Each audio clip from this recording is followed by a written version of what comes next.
So, hello everyone. On behalf of Altis, Alta Scuola Imprese e Società, here in the Catholic University of Milan, I welcome you to this session that concerns circular materials, which is one of the key issues at European level when we talk about circular economy.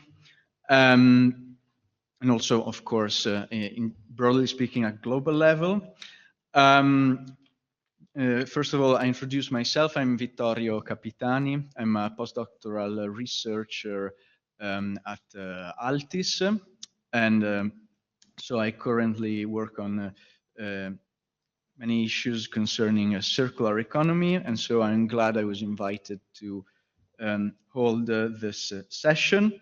So, times we don't have so much time as soon as we're starting later the session, so I will go and present our first discussant, which are Ingrid Paoletti, full professor of building technology at the Department of Architecture, Building Environment and Construction in Politecnico di Milano, and Roberta Salierno, PhD candidate on Architecture and Management Engineering in the Department of Management Engineering and Architecture, Built Environment and Construction in Politecnico di Milano, that are going to give their speech about growing matters. The floor is yours. Thank you very much, and thank you to this nice place where we are today. I will briefly introduce what we do as a material lab at Politecnico di Milano, and then with Roberta, we will tell you about this specific experience. So this is us. The lab is called Material Balance because it works in the boundaries between new materials, material culture, innovation, and we always try to understand what is upcoming. So I think as we are a university and a research group in a university as Politecnico, our main goal is to imagine what's come next. We have different research focus. Bio-based material is one of the focus we are working on, and the others are working also on digital technologies, on acoustics, on innovative facades. So we have a high variety of topics because architecture deals with different topics. And then we go vertically with different parts of the team on specific topics. So while the name material balance, it comes from the equation that is scientific that says that the input plus generation equal outputs plus consumption plus accumulation. And I think in recent years, what is much more important is to understand what is accumulation. So that is why we are here and why as a community between universities, companies, and institutions, we are working on such a topic. So if we put accumulation alone, we have to think what is accumulation. Accumulation is waste, but it's also knowledge, it's also heritage. So this for us is the real focus of the whole material balance group. So the main questions that drive us is what we do generate with the materials we use in architecture and what's the meaning of using these materials. So as you will see also in the case study of today, is not only the specific material, but it's also what type of language are we promoting, how are we working in terms of symbolic architecture, what does it mean to use natural materials, the purpose, so why should we use different types of technologies and why should we innovate in construction, and then how can we rebalance our impact on Earth. The material balance has a lot of different aspects. So one is technical, so consistency.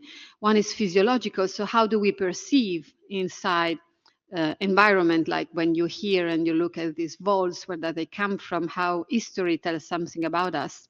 Performative, functional, but also symbolic, because to use new materials is also changing our lens on the world. So this is the main research lines, but of course you can go also on our websites and see. So contemporary technical and material culture, mass customization. So what does it mean for industry to work with this type of materials? Optimization of technology using computational design mainly. Design of experimental materials where the boundaries between hybrid materials is what for us it's much more interesting than one only monomaterial, because architecture it's a complex discipline. And then performances of these types of hybrid material, mainly also working with a balance between natural and artificial, inert and alive, performative and static. So without further ado,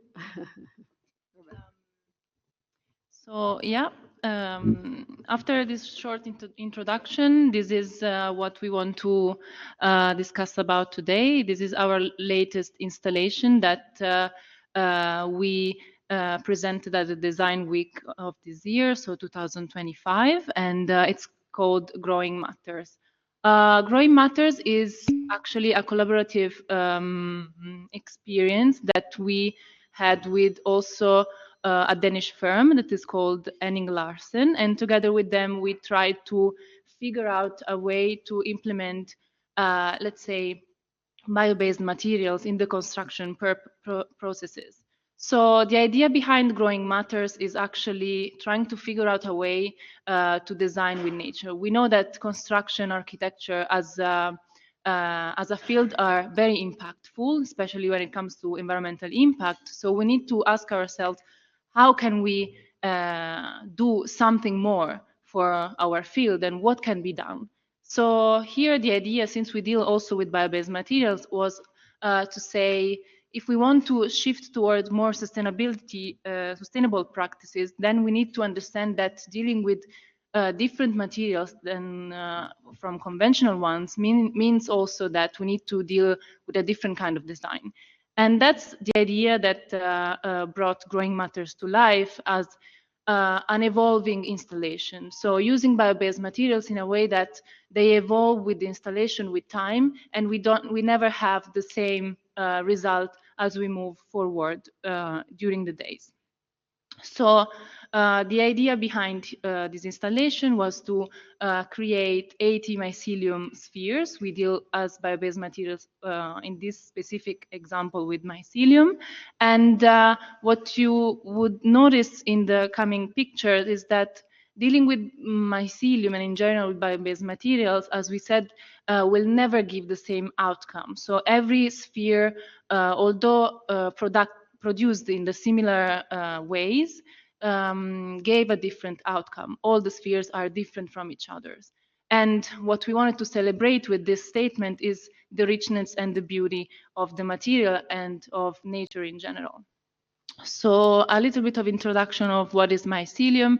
It's a bio-based material that is actually the root of mushrooms. And every kind of mushroom has its own mycelium. It is a material that is alive, and in order to grow, it needs a bio substrate, organic substrate. In general, in this particular experiment, we used hemp waste, but different kind of bio-waste can also be used. So we start from a secondary raw material, and we try to figure out a way to implement it into construction. So mycelium grows eating this substrate, and then it is left to grow in a, let's say, controlled environment in terms of environment itself and also as temperature. And then afterward, it's a very strong material that it can be molded in specific molds. So it can assume every kind of shape. So after molding, it is stabilized. And this means that it's killed, so it stays stable, and therefore it can be used in construction. But what we tried to do also here was to leave the mycelium alive during the course of the design week and try to figure out what would be the performance of it, giving also the fact that this installation was outdoor. So as you see here, all the spheres that came out of this production process were very different. One of the main reasons was that we dealt with different kind of myceliums, Ganoderma and Pleurotus.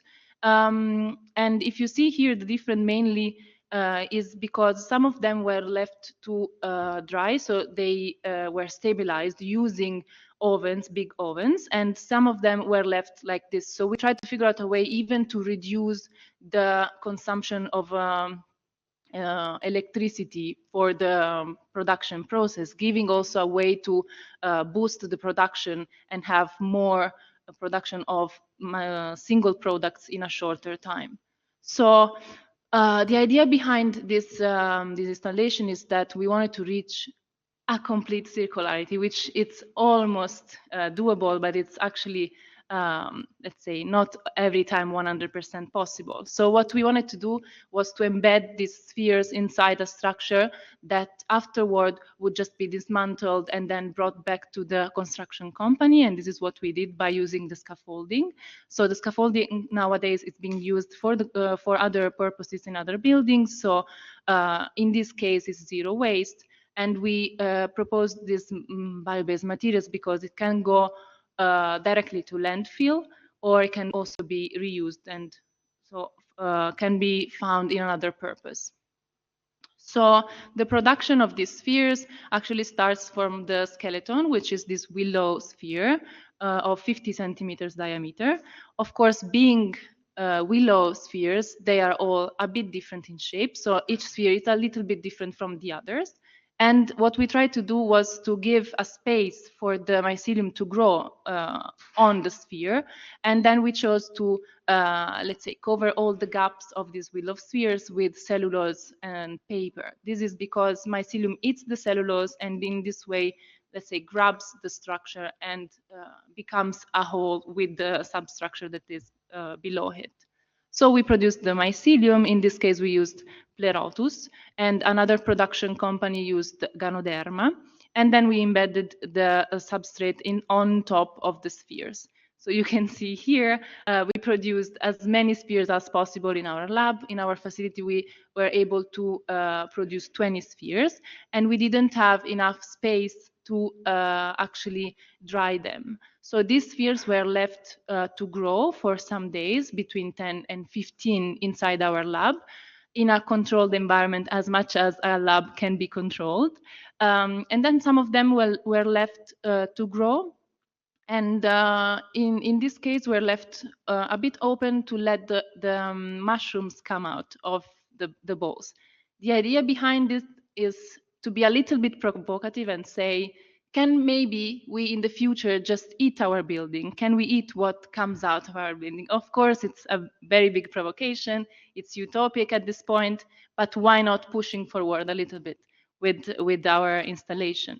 So mushrooms came out of it, and actually this mushroom could be eaten. So actually, let's say construction can serve other purposes. Maybe in the future, this can be one of the outcomes. So we embedded the spheres inside the structure, and the spheres that you see here, the white ones especially, were left out to dry.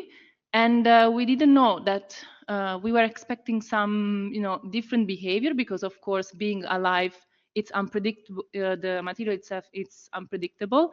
But what we saw is that all the spheres got dried in a good way. We didn't find any mold around the spheres. And this is promising to, let's say, scale up the production of this material. And actually what you see are different textures that the material itself tried to, to do before getting dried only by the sunlight. So you see here a bit like a skin, this different texture, and the way that mycelium embedded itself with the substructure. So the future possibilities that we wanted to, let's say, grab as a final outcome of this experience were that if we collaborate with different stakeholders in this ecosystem, we really can push forward with the use of different materials that can try to find a way to mitigate our main challenges that we are finding nowadays in terms of environmental impact, and also therefore use this collaboration to try to define new supply chains that might not be European, but also local, also regional. It doesn't matter. It matters only that we start this process and then we embed research also with the real practice. And then, of course, in terms of material itself, what we wanted to understand was if this material could be used outdoor. And since we left this installation stayed there 3 weeks, and after the first week of design week, everything got very rainy in Milan, everywhere was rainy, we found out that this material actually stayed in place for 3 whole weeks. And now these spheres are just stored as they were before, so they can also be reused. So there is maybe further application that we can try to figure out for outdoor purposes. So that's it, and thank you for your attention.